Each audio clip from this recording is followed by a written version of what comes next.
It's just critically important that we're all working together because unfortunately none of us can do this alone. The number of wildland fires and the cost to fight them continues to rise. That's one reason why Nevadans are working on a plan to reduce wildfire threat. Fire Watch tops 2 News at 5. Live from KTVN Reno, you're watching 2 News at 5.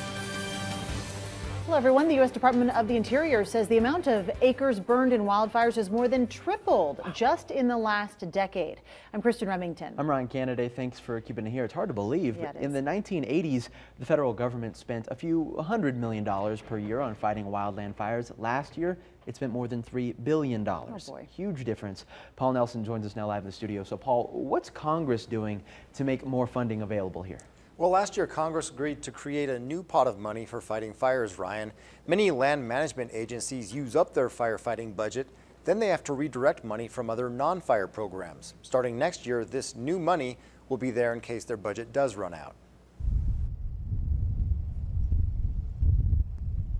Wildfires are larger and causing more damage than they did in previous decades. The fuel loading is definitely becoming an issue over time. Our fires are not getting any smaller, they're becoming more and more difficult. And the cost to fight them is skyrocketing. More and more costs now than we've ever seen before, and it's not going to go away anytime soon.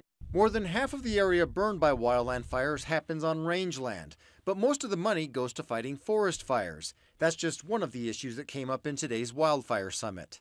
I heard a lot of frustrations from ranchers in there, and they're obviously being impacted in these rangeland fires that come through and just devastate the sagebrush. Senator Catherine Cortez Masto says last year's legislation will get more federal dollars where they need to go, including fire prevention. She says that starts at the local level, but that Congress is an important partner. What we need to learn is what's happening on the ground, how we can fight for the federal dollars that need to come into our states, how we can really pass legislation that mandates more of the coordination. Experts say coordination and communication, protecting rangeland economies, and utilizing firefighting technology are critical to preventing fires and rehabbing burn areas. That could include solving issues with cheatgrass and the reseeding of some areas, and it might require some trial and error. We have to be looking at what worked, what didn't work, the areas where we're going to have the highest probability of success, and making sure our treatments match that success rate. As you know, Nevada has to compete with other western states for wildfire funding. Last year's omnibus bill allocates $2.25 billion for fire suppression starting next year. That goes up to $2.95 billion by 2027. Covering Firewatch live in the studio, Paul Nelson, 2 News.